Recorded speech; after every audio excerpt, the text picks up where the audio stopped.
তোমাকে গাছের মতো সহ্য ক্ষমতা করতে হবে। তাহলে তৃণাদপি শুনিয়েছেন তরুরেব সহিষ্ণু না অমানীন মানদেন। নিজেকে বেশ উচ্চ জায়গায় রাখলে হবে না, যে আমি এই করতে পারি, আমি ওই করতে পারি, এই জায়গায় রাখলে হবে না। হিন্দু ধর্মের ছেলে মেয়েরা বৈষ্ণবকে বড় নিন্দা করে, এই বৈষ্ণব তাই করেছে, অমুক বৈষ্ণব তাই করেছে। বৈষ্ণব নিন্দা করা সহজ, কিন্তু বৈষ্ণব হওয়া বড় কঠিন। তুমি যে বৈষ্ণব নিন্দা করছো, তা তুমি 6টা মাস তিলক কাটো, একাদশী করো, নিরামিষ খাও, চাতুর্মাস ব্রত পালন করো, নিয়ম সেবার ব্রত পালন করো, তোমার চেহারা থাকবে না, তোমার মুখ দেখা যাবে না। বৈষ্ণব নিন্দা করা সহজ, কিন্তু বৈষ্ণব হওয়া বড় কঠিন। এই বৈষ্ণবকে হতে পারে তৃণাদপি শুনিয়েছেন তরুরেব সহিষ্ণু না অমানীন মানদেন কীর্তনিয়া সদা হরি। তৃণাদপি শুনিয়েছেন, তোমাকে ঘাসের চেয়ে নিচু হতে হবে। বলে ঘাসের চেয়ে মানুষ নিচু হতে পারে? বলে একটা মানুষ ঘাস নয়, বিষ্ঠার চেয়েও নিচু হতে পারে। কেমন? এক ব্যক্তি গুরুদেবের কাছে দীক্ষা নিতে গিয়েছে। তখন গুরুদেব বলছে, বাবা আমি তোমাকে দীক্ষা দেব, তবে পৃথিবীতে যে নিকৃষ্ট বস্তু আছে সেই বস্তু যদি তুমি আমার সামনে আনতে পারো তবেই আমি তোমাকে দীক্ষা দেব। তখন ব্রাহ্মণ মনে মনে ভাবছে, আমি ব্রাহ্মণ, তাহলে সবচেয়ে নিচু জাতি হবে পায়খানা পরিষ্কার করা মেথর। মেথরের কাছে গিয়েছে, মেথর তুমি সবচেয়ে ছোট জাত।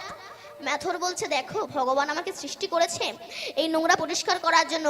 আমি যদি নোংরা পরিষ্কার না করি তবে দেশ দুনিয়া গন্ধ হয়ে কত মানুষ মারা যাবে। আমি পরিষ্কার করি তাই তুমি বেঁচে আছো। আমি ছোট নই, তুমি ছোট। তখন ব্রাহ্মণ এবার গিয়েছে গাছের কাছে, গাছ তুমি সবচেয়ে ছোট। গাছ বলছে, আমি ছোট নই, তুমি ছোট। কেন? না, মানুষ যখন ক্লান্ত হয়ে যায় তখন আমার ছাওয়ায় শীতল করতে বসে, আমার কাঠের সিংহাসন তৈরি হয়ে রাধা গোবিন্দের পূজা হয়। আমি ছোট নই, তুমি ছোট।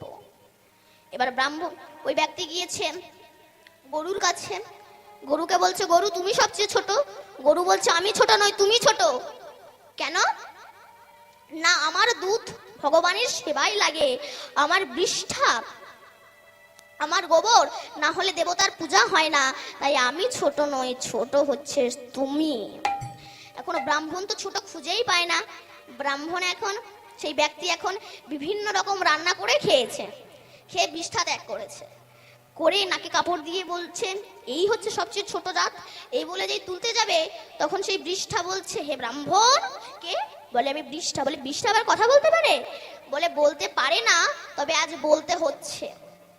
কেন? বলে, তুমি প্রতিদিন আমায় ত্যাগ করে চলে যাও, আজ এত সুন্দর করে আমাকে হাতে করে তুলছো কেন শুনি?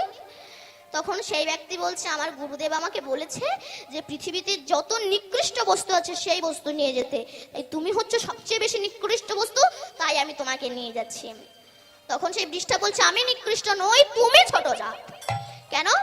আজ তুমি না খেয়ে যদি গরুতে খেত তবে তার গোবর দেবতার পূজায় লাগতো, তোমার মতো অপদার্থ খেয়েছে বলে আজ আমার এই অবস্থা, তাই আমি ছোট নই, তুমি ছোট। তখন সেই ব্যক্তি ছুটতে ছুটতে গুরুদেবের কাছে এসে বলছে, গুরুদেব আমি বুঝতে পেরেছি এ জগতে আমার মতো ছোট জাত আর জগতের হাই তাই গৌর হরি বল। তাই তোমাকে ছোট হতে হবে। তৃণাদপি শুনিয়েছেন তরুরেব সহিষ্ণু না, তোমার গাছের মতো সহ্য ক্ষমতা থাকতে হবে। কেমন? এক সাধু ভিক্ষা করতে করতে যাচ্ছে, যেতে যেতে প্রবল ঝড় উঠেছে। তখন সাধু একটা টিনের ঘর দেখতে পেয়ে তার ভিতরে প্রবেশ করেছে। সেখানে কিছু ডাকাত তাস খেলছিল। তারা সাধুকে দেখে বলে, এই সাধু বেরিয়ে যা এক্ষুনি। তখন সাধু বলছে, বাবা বাইরে তো প্রচন্ড ঝড় বৃষ্টি হচ্ছে, থামলেই আমি চলে যাব। সেই সময় ডাকাতের যে সর্দার শিশির সাধুর বুকে মেরেছে একটা জোরে লাথি, আর সাধু ছিটকে বেরিয়ে পড়েছে ঘর থেকে। আর যেই না সাধু পড়ে গিয়েছে বাইরে, সেই সময় হঠাৎ বজ্রঘাত হলো টিনের ছাদের ওপরে, সবকটা ডাকাতের দল মারা গেল। সেই সময় সাধু কি বলছে জানো? কে তুমি মহান, আমাকে বাঁচিয়ে দিলে আপনারও প্রাণ। কে তুমি মহান, এই তো মহতের স্বভাব। তোমাকে গাছের মতো সহ্য ক্ষমতা করতে হবে। তাহলে তৃণাদপি শুনিয়েছেন তরুরেব সহিষ্ণু না অমানীন মানদেন। নিজেকে বেশ উচ্চ জায়গায় রাখলে হবে না, যে আমি এই করতে পারি, আমি ওই করতে পারি, এই জায়গায় রাখলে হবে না। নারদ একদিন কৃষ্ণকে বলছে, কৃষ্ণ তুমি বলো যে আমাকে চাই আমি তাকে চাই, যে আমাকে না চাই আমি তাকে না চাই। তা দুর্যোধনরাও তো তোমাকে চেয়েছে আর অর্জুনরাও তো তোমাকে চেয়েছে, তবে তুমি অর্জুনদের দলে গেলে আর এদিকে দুর্যোধনদের দলে এলে না কেন? তখন ভগবান বলছে, জানো ওদের হৃদয়ে সেই ভক্তিটুকু নেই, এই কারণে ওরা ছোট্ট হতে জানে না, এই কারণে। নারদ বলছে, তোমার কাছে কোনো প্রমাণ আছে? তখন ভগবান বলছে, নারদ তোমাকে আমি 3টে ফুলের মালা দিচ্ছি। একটু হচ্ছে পারিজাত ফুলের মালা, একটু হচ্ছে গোলাপ ফুলের মালা, আর একটু হচ্ছে গাঁদা ফুলের মালা। তুমি প্রথমে দুর্যোধনদের কাছে গিয়ে জিজ্ঞাসা করবে তাদের মধ্যে উত্তম কে। যে উত্তম হবে তার গলায় পারিজাত ফুলের মালা পরিয়ে দেবে, যে মধ্যম হবে তার গলায় গোলাপ ফুলের মালা পরিয়ে দেবে, আর যে অধম হবে তার গলায় গাঁদা ফুলের মালা পরিয়ে দেবে। কি কি বললাম? উত্তমের গলায় পারিজাত ফুলের মালা, মধ্যমের গলায় গোলাপ ফুলের মালা, আর অধমের গলায় গাঁদা ফুলের মালা। তারপরে তুমি যুধিষ্ঠিরদের কাছে যাবে, সেখানে গিয়ে জিজ্ঞাসা করবে কে উত্তম, কে মধ্যম, আর কে অধম। তারপরে তুমি আমার কাছে আসবে। তাই আজ নারদ চলেছে দুর্যোধনের গৃহে, মুখে কৃষ্ণ নাম নিয়ে, কৃষ্ণ কেশব কৃষ্ণ কেশব সুধা মাখা এই নাম হরি নাম, মধু মাখা এই নাম। কৃষ্ণ কেশব কৃষ্ণ কেশব সুধা মাখা এই নাম, হরি নাম মধু মাখা এই নাম। জপরে জপরে জপরে রসনা, জপরে জপরে জপরে জপরে বাসনা, সুধা মাখা এই নাম হরি নাম, সুধা মাখা এই নাম। হরি নাম মধু মাখা। কেশব কৃষ্ণ কেশব সুধা মাখা এই নাম হরি নাম, সুধা মাখা এই নাম। কৃষ্ণ কেশব কৃষ্ণ কেশব সুধা মাখা এই নাম হরি নাম মধু মাখা এই নাম হরি নাম সুধা মাখা কৃষ্ণ নাম। নারায়ণ নারায়ণ নারায়ণ। গিয়ে দেখছে দুর্যোধন সিংহাসনে বসে আছে। কি ব্যাপার হে নারদ ঋষি, হঠাৎ আপনি আমার গৃহে এসেছেন? তখন নারদ বলছে, আচ্ছা দুর্যোধন বলো তো তোমাদের মধ্যে উত্তম পুরুষ কে? বলে কেন, আমি হচ্ছে উত্তম পুরুষ। তা তুমি হঠাৎ এমন প্রশ্ন জিজ্ঞাসা করছো কেন? বলে শোনো, তোমাদের মধ্যে যে উত্তম তার গলায় আমি পারিজাত ফুলের মালা পরিয়ে দেব, যে মধ্যম তার গলায় আমি গোলাপ ফুলের মালা পরিয়ে দেব, যে অধম তার গলায় আমি গাঁদা ফুলের মালা পরিয়ে দেব। তা বলো তোমাদের মধ্যে উত্তম কে? বলে কেন, আমি হচ্ছে উত্তম ব্যক্তি, দিন আমার গলায় পারিজাত ফুলের মালা পরিয়ে দিয়ে। বলে দিচ্ছি। তা তুমি যদি উত্তম হও তোমাদের মধ্যে মধ্যম কে? বলে কেন, আমার ভাই দুঃশাসন, তার গলায় গোলাপ ফুলের মালা পরিয়ে দিন। বলে দিচ্ছি। তুমি যদি উত্তম হও, তোমার ভাই যদি মধ্যম হয়, তোমাদের মধ্যে অধমটা কে? বলে অধম হতে যাবো কেন, অধম নেই। নারদ বলছে তখন মালাও নেই। হে বলে নারদ চলে এসেছেন। এবার গিয়েছে পঞ্চ পাণ্ডবের দরজায়। তখন যুধিষ্ঠির কাছে গিয়েছে। যুধিষ্ঠির পঞ্চ পাণ্ডব চোখের জলে নারদ ঋষির চরণ ধৌত করে দিয়েছে। তখন নারদ ঋষি বলল, যুধিষ্ঠির আমি 3টে ফুলের মালা এনেছি, পারিজাত ফুলের মালা, গোলাপ ফুলের মালা, আর গাঁদা ফুলের মালা। তা তোমাদের মধ্যে যে উত্তম পুরুষ হবে তার গলায় আমি পারিজাত ফুলের মালা পরিয়ে দেব, যে মধ্যম হবে তার গলায় আমি গোলাপ ফুলের মালা পরিয়ে দেব, যে অধম হবে তার গলায় আমি গাঁদা ফুলের মালা পরিয়ে দেব। বলো তোমাদের মধ্যে উত্তম ব্যক্তি কে?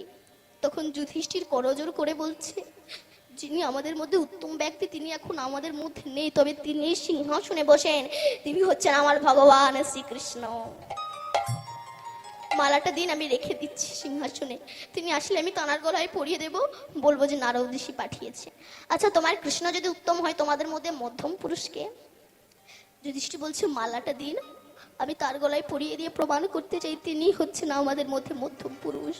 এই বলে নারদ ঋষির হাত থেকে ওই গোলাপ ফুলের মালাটা নিয়ে নারদ ঋষির গলায় জড়িয়ে দিয়ে বলছে, আমার ভগবান হচ্ছে উত্তম পুরুষ, আর আপনি হচ্ছেন আমাদের মধ্যে মধ্যম পুরুষ। তখন নারদ বলছে, আচ্ছা তোমাদের মধ্যে অধম পুরুষকে? তখন যুধিষ্ঠির মাথাটা নিচু করে বলছে, আমিই হচ্ছি অধম। তাইকে ছোট হতে হবে। তাই বলছে, ত্রিনাদপি শুনিছেন তরুণেব সহিষ্ণুরা অমানীন মানদেন কীর্তনিয়া সদা হরে নিতাই গৌর সীতানাথ প্রেমানন্দে হরি হরি বল।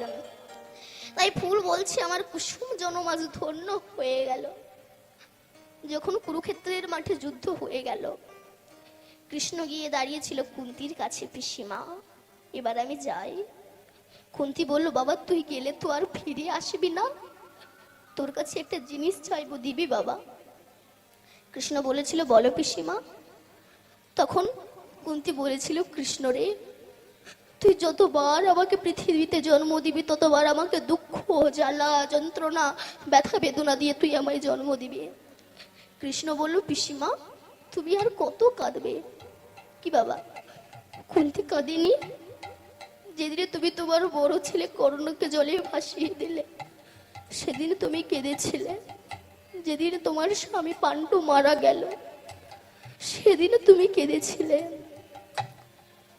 যেদিন তুমি পঞ্চ পাণ্ডবকে নিয়ে গান্ধারীর ঘরে দাসীবৃত্তি করেছিলে সেদিনও তুমি কেঁদেছিলে। যেদিন তোমার চোখের সামনে তোমার বড় ছেলে কর্ণ মারা গেল সেদিনও তুমি কেঁদেছিলে। আর তুমি কত কাঁদবে পিসিমা? কুন্তি বলেছিল, কৃষ্ণ রে, যেদিন আমি আমার ছেলেকে জলে ভাসিয়ে দিয়েছিলাম সেদিন আমি কেঁদেছিলাম, কিন্তু আমার পাশে কেউ ছিল না, ছিলিস একমাত্র তুই। যেদিন আমার স্বামী পাণ্ডু মারা গেল সেদিনও আমি কেঁদেছিলাম, কিন্তু আমার পাশে কেউ ছিল না। যেদিন আমি আমার 5টা ছেলেকে নিয়ে দিদির ঘরে দাসীবৃত্তি করলাম সেদিন আমি কেঁদেছিলাম, কিন্তু আমার পাশে কেউ ছিল না, ছিলিস একমাত্র তুই।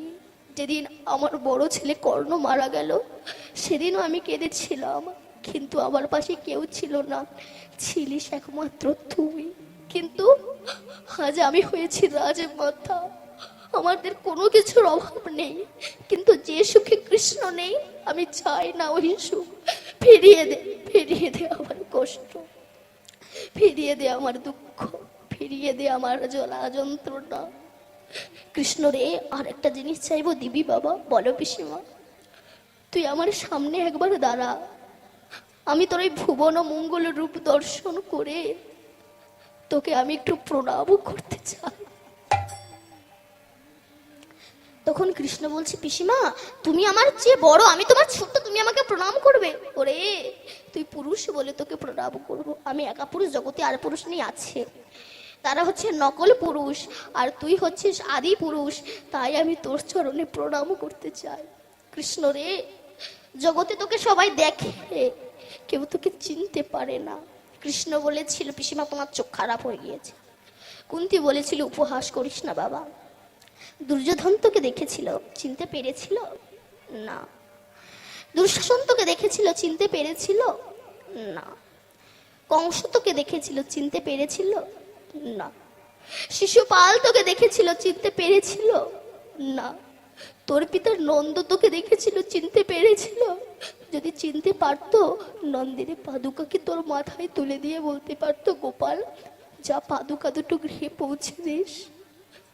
তোর মা যশোদা তোকে দেখেছিল, যদি যশোদা তোকে চিনতে পারতো, সামান্য নবনীর তরে কি তোকে বাঁধতে পারতো? বল, জগতে তোকে সবাই দেখে, কেউ তোকে চিনতে পারে না রে। এই জায়গাটাই কুন্তি নিজের বেদনার কথাটা বলেছিলাম। আমি এসেছি হে প্রভু তোমারি চরণে, শরণ লই, শরণ লইব বলে আমি এসেছি হে প্রভু তোমার চরণে, লহিব গিয়ে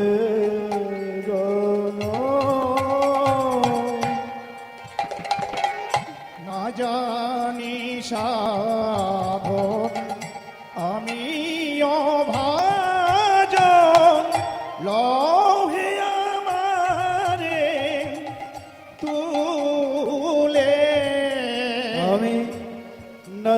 বিষাদ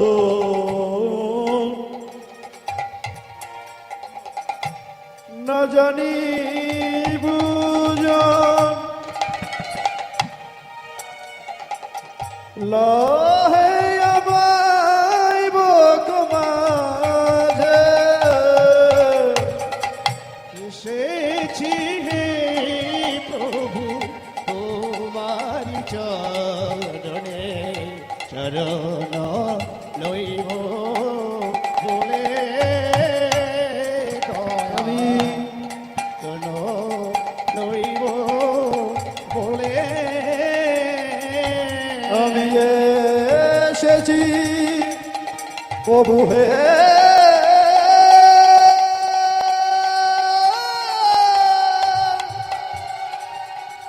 হে প্রভু প্রভু হে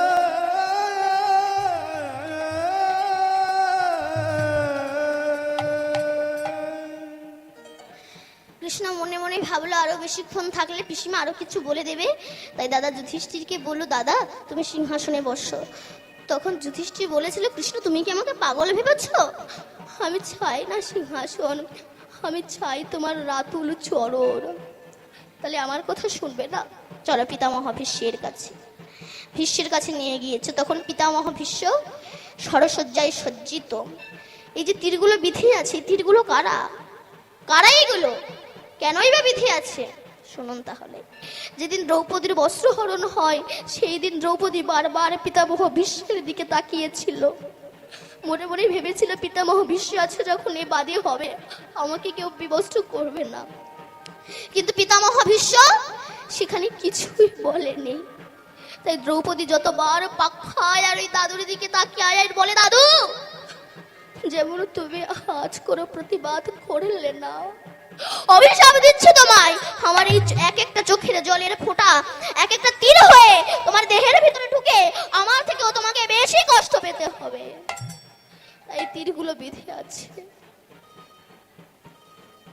কৃষ্ণ বলল, যাও দাদুর কাছ থেকে কিছু রাজনীতি শিখে এসো।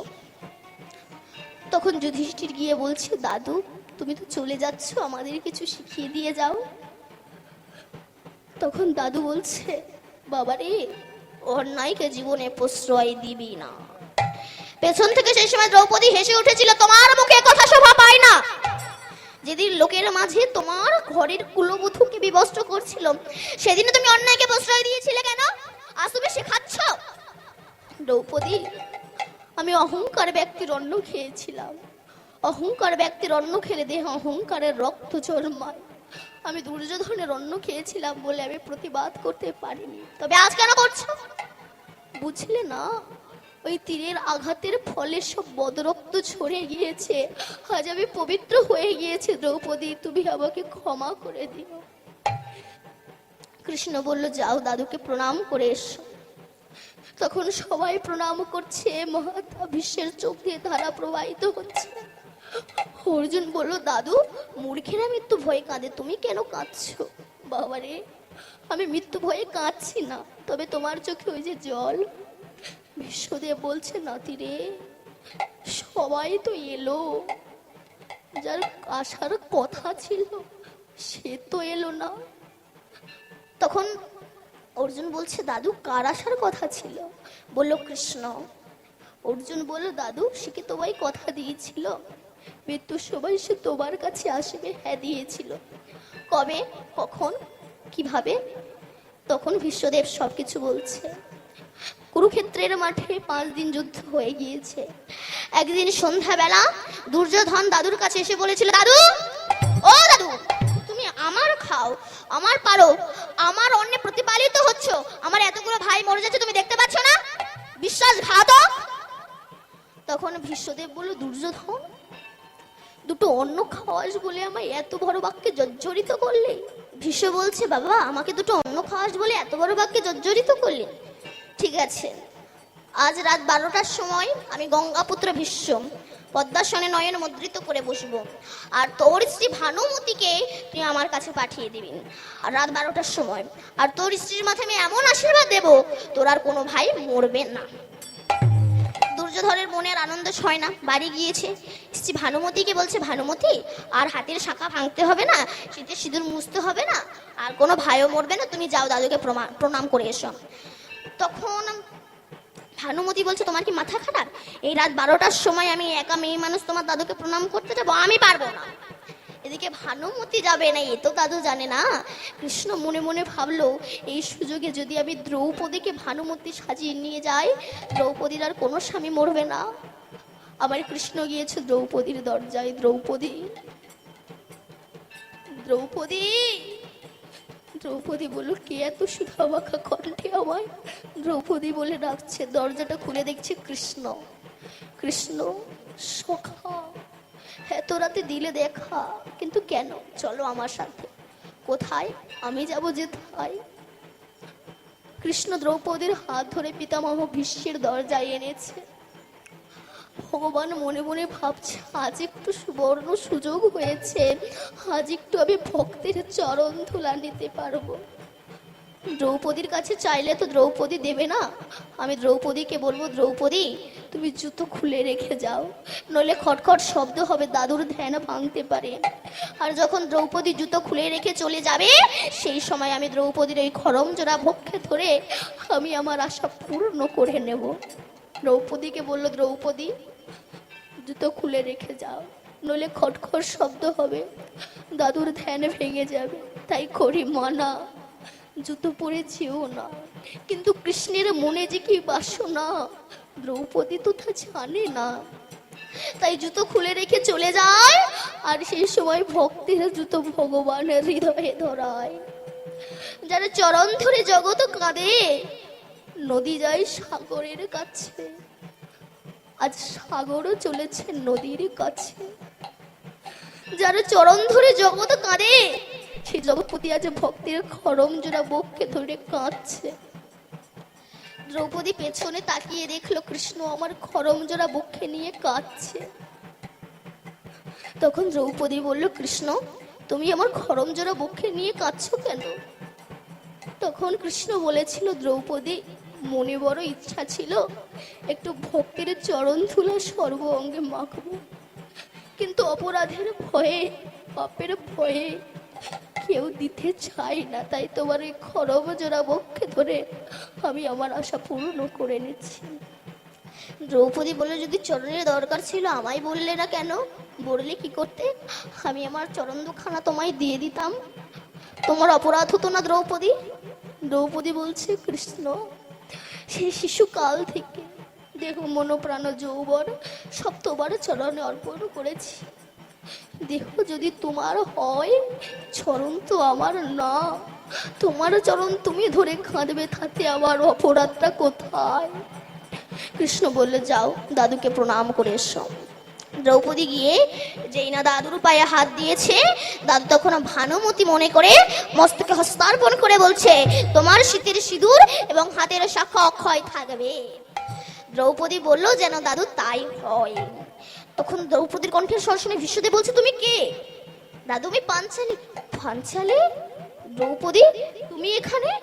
এখানে তো তোমার আসার কথা নয়, এখানে তো আসার কথা ছিল ভানুমতির। আর এই কথা আমি জানি আর দুর্যোধন জানে, তুমি জানলে কি করে? দাদু তুমি ভাবছো তুমি আর দুর্যোধন জানো, দাদু আর একজনও জানেন, তা তুমি জানো না। কে? কৃষ্ণ। কোথায় সে? তোমার দরজায়, ভেতরে আসলো না কেন? দাদু এই জগতে যত যত ঘর আছে, সবার দরজায় আমার কৃষ্ণ ভগবান দাঁড়ায় রয়েছে। যে ডাকে তার ঘরে যায়, যে ডাকে না তার ঘরে তো চাই না। দাদু তুমি কি প্রাণ ভরে একবার তাকে ডেকেছ যে সে তোমার ঘরে আসবে? দাদু বিশ্বদেব ছুটে গেলেন দরজায়, গিয়ে দেখছে কৃষ্ণ দাঁড়িয়ে আছে। বিশ্বদেব বলল, কৃষ্ণ বরটা তো তুমি চুরি করে নিয়ে নিলে, তা আমায় কিছু দেবে না? তখন কৃষ্ণ বলল, বলো কি চাও? তখন বিশ্বদেব বলছে, যেদিন আমার এই প্রাণ পাখিটা উড়ে যাবে, যেদিন আমাকে বাঁশের খাঁচাই তুলে গরুর দড়ি দিয়ে আষ্টে পিষ্টে করে বেঁধে গোবর জলে ছিটাতে ছিটাতে নিয়ে যাবে বলো হরি হরি বলো বলতে বলতে, সেদিনে তুমি আমার সামনে এসে দাঁড়িয়েও তোমার ওই ভুবন মঙ্গল রূপ দর্শন করতে করতে যদি আমার এই প্রাণ পাখিটা উড়ে চলে যায়, আমার এই জন্ম ধন্য হয়ে যাবে। কৃষ্ণ বলেছিল ঠিক আছে দাদু। তাই দাদু বলছে, কৃষ্ণদেব বলছে, যার আসার কথা ছিল সে তো এলো না। ভগবান আসে, ডাক যদি সঠিক হয়, ডাকটাকে আগে সঠিক করতে হবে। দুই ভাই মুকুন্দ সরকার ও নরহরি সরকার যখন মহাপ্রভুর কাছে বৈরাগ্য নিতে গেলেন, মহাপ্রভু মনে মনে ভাবলেন, একই বাড়ির যদি দুইজন সন্তান আমার কাছে সন্ন্যাস ধর্ম নেই এবং নিঃস্বার্থে হরিনাম বিতরণ করতে হবে, এগুলো যদি করতে পারো তাহলে জানবে প্রকারান্তরে তুমি আমার কৃপা পেয়ে গেছো। বড় ভাই মুকুন্দ ফিরে এলেন, গোপীনাথের সেবা পূজা করেন যেমনটা মহাপ্রভু বলেছিলেন। কিন্তু একদিন এক বিশেষ কাজে মুকুন্দ কবিরাজকে গ্রামের বাইরে যেতে হবে। গোপীনাথের দায়িত্ব কে নেবে? তাই মুকুন্দ কবিরাজের ছোট্ট ছেলে, যার নাম হলো রঘুনন্দন, রঘুনন্দনকে গোপীনাথের দায়িত্ব দিয়ে চলে গেলেন আর বলে গেলেন কি, ফিরে এসে মধ্যাহ্নে প্রসাদ পাবে। ছোট্ট রঘু মায়ের কাছ থেকে কি হচ্ছে জনিতাই জরাধেশ্যাম, ছোট্ট রঘু মায়ের কাছ থেকে নাড়ুর থালাটা হাতে নিয়ে গোপীনাথের কাছে গিয়ে বলছে, গোপীনাথ, বাবা একটা বিশেষ কাজে গ্রামের বাইরে গিয়েছে, আমি তো বাবার মতো করে তোমায় সেবা দিতে পারবো না, আমি আমার মতো করে তোমায় সেবা দেব, তুমি খেয়ে নিও ঠাকুর। এই বলে যখন গোপীনাথকে ডাকছে, তাও যখন গোপীনাথ আসছে না, মনে পড়ে গেল বাবা প্রতিদিন মন্দিরের দরজা বন্ধ করে সেবা দেয়। ও তুমি তো খুব লাজুক, তাই ভাবা মন্দিরের দরজা, আচ্ছা দাঁড়াও দাঁড়াও দাঁড়াও, মন্দিরের দরজা বন্ধ করে দিয়ে যখন ডাকছে তাও যখন আসছে না, বললো বুঝেছি, বাবা তোমাকে সাজাতে সাজাতে চলে গিয়েছে তো ওই জন্য তোমার অভিমান হয়েছে। আচ্ছা আমি সাজিয়ে দেব। সুন্দর করে সাজিয়ে দিয়ে আবার ডাকছে গোপীনাথকে, এসো না গোপীনাথ, খেয়ে নাও না নাড়ুগুলো। তাও যখন গোপীনাথ আসছে না, বললে বুঝেছি, মুখের সামনে যদি অত বড় বাঁশি থাকে কেউ কি সেবা করতে পারে? দাঁড়াও, বাঁশিটা লাভিয়ে দিয়ে আবার ডাকছে, তাও গোপীনাথ আসছে না। বললো এত করে ডাকছে তাও তুমি আসছো না? বাবা যখন ফিরে এসে বলবে, হ্যাঁ রে রঘু, গোপীনাথকে সেবা দিয়েছিলে, তখন আমি কি বলবো ঠাকুর? তার চেয়ে তোমার ওই চরণে মাথা ঠুকতে ঠুকতে আমি আমার জীবন দিয়ে দেব। এই বলে মাথা ঠুকতে ঠুকতে ঠুকতে ঠুকতে রুধি যন্ত্রণায় লাগলো, নয়ন ফেটে অশ্রু ঝরতে লাগলো, রুধি আর অশ্রু মিলে আমার গোপীনাথের চরণ হলো লাল। আর কি আমার গোপীনাথ থাকতে পারে? মনে মনে বলছে, যদি আমার কাছে এই ছেলেটার কোনো কিছু হয়ে যায়, এ জগতের মানুষ বলবে না হে কৃষ্ণ করুণার সিন্ধু। তাই ভক্ত ধৃষ্ণায় ভক্ত বাঞ্ছা কল্পতরু বিগ্রহ থেকে দুটি হাত প্রসারিত করে বলছে, রঘুনন্দন আমায় নাড়ু দাও, এসেছো দয়াময়, তবে নাও নাড়ু খাও। এক একটা করে নাড়ু আমার গোপীনাথের বদনে তুলে দিতে লাগলো। শেষে যে একটা নাড়ু ছিল ওটাই গোপীনাথ নিজে হাতে রঘুনন্দনকে খাইয়ে দিল। যখন রঘুনন্দন খালি থালা নিয়ে বাইরে এলো, রঘুনন্দনের মা জিজ্ঞাসা করলো, হ্যাঁ রে কুকা, নাড়ু কই? বলে সব নাড়ু গোপীনাথ খেয়ে নিয়েছে। বলে প্রতিদিন তোর বাবা সেবা দেয়, কোনোদিন গোপীনাথ সেবা করে না, আজ তোর হাতে সেবা করছে। হ্যাঁ মা, গোপীনাথ সব নাড়ু খেয়ে নিয়েছে, আসুক আসুক তোর বাবা। যেই না মুকুন্দ কবিরাজ ফিরে এলেন, নাড়ুর কথা নালিশ জানালেন। মুকুন্দ কবিরাজ রঘুকে ডেকে বলল, রঘু সত্যি করে বলতো, গোপীনাথকে সত্যিই নাড়ু সেবা করেছিল? বিশ্বাস করো বাবা, গোপীনাথ সব নাড়ু খেয়ে নিয়েছে। ঠিক আছে। আবারও পরের দিন গোপীনাথের দায়িত্ব দিয়ে মন্দিরের পেছনে লুকিয়ে এলো, দেখি আজ কি হয়। সেদিন আর ভুল হলো না, সেদিন গিয়ে নাড়ুর থালাটা নিয়ে গিয়ে দরজা বন্ধ করে সুন্দর করে সাজিয়ে দিয়ে বাঁশিটা লাভিয়ে যখন ডাকছে, তাও যখন আসছে না, বলছে বুঝেছি তুমি আমাকে মিথ্যা মিথ্যা চোর সাজাবে তো, তাই তুমি আসছো না। ঠিক আছে, তোমাকে আসতে হবে না, আমি সোজা তোমার ওই চরণে চলে যাব। আমি কি করে যাব জানো? তোমার গলায় যে উত্তরী আছে না, এই উত্তরে আমি আমার গলায় ফাঁস দিয়ে আমি সোজা তোমার ওই চরণে চলে যাব। তখন গোপীনাথ বলছে, ওরে রঘু, তোর কাছে যেতে যে আমারও বড় ইচ্ছা করছে, কিন্তু মন্দিরের পিছনে লুকিয়ে আছে তোর বাবা হাতে নাতে ধরবে বলে আমি কেমন ভাবে তোকে দেখা দিই বল। এই বলে যেই না গোপীনাথ ওই রঘুনন্দন ওই উত্তরে নিয়ে গলায় ফাঁস দিতে যাবে, আমার গোপীনাথ মনে মনে ভাবলো, আমার কাছে যদি এই ছেলেটার কোনো কিছু হয়ে যায়, এই জগতের মানুষ বলবে না, হে কৃষ্ণ করুণা সিন্ধু দীনবন্ধু জগৎপতে গোপীশা গোপিকা কান্ত রাধা কান্ত নমস্তুতে। তাই ভক্ত ধীশ নয়, ভক্ত বাঞ্ছা কল্পতরু, বিগ্রহ থেকে দুটি হাত প্রসারিত করে এক হাত উত্তরি ধরে আর এক হাতে বলছে, রঘুনন্দন নারদে। চমকে উঠলেন মুকুন্দ কবিরাজ, কে কে বললো রঘুনন্দন নারদে? যেই না মন্দিরের দরজা উন্মোচন করেছে, নারু তখন ধাতুতে পরিণত হয়েছে। তখন মুকুন্দ কবিরাজ বলল, রঘু, যে হাতে আমি বাঁশি দিয়েছি সে হাতে নারু এলো কিভাবে? কেন গোপীনাথ নারু ধরে আছে? বাবা, তুমি দেখছো গোপীনাথ নারু ধরে আছে, কিন্তু আমি তো দেখছি গোপীনাথ স্বয়ং নারু সেবা করছে। তবে আমি কেন দেখতে পাচ্ছি না রে রঘু?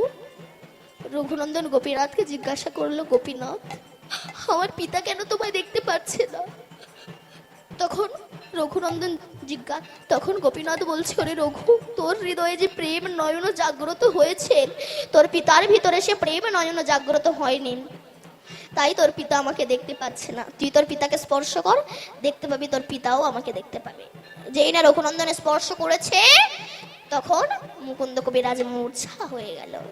যখন জ্ঞান ফিরলো, গোপীনাথকে বলল, গোপীনাথ, যে হাতে আমি বাঁশি দিয়েছি সে হাতে তুমি নাড়ু ধরেছ, বলো বলো এই বাঁশি আমি কোথায় রেখে দেব, তুমি আমায় বলে দাও। সেই দিন গোপীনাথ বলেছিল, আজ থেকে আমার হাতে নাড়ু নয়, আজ থেকে আমার হাতে বাঁশি নয়, আজ থেকে আমার হাতে নাড়ু শোভা পাবে। আজও তিনি দাঁড়িয়ে আছে, কোন ভক্ত রঘুনন্দনের মতো তাকে সেবা দেয়, আজও তিনি দাঁড়িয়ে আছেন। তাই গৌর হরি বল। হে ভক্তমণ্ডলী এবং ভক্তিমতী মায়েরা, আজ আমি এখানেই পার বিশ্রাম রাখলাম। সবাই মিলে বলুন, শ্রীমদ্ ভাগবত মহাপুরাণ কি।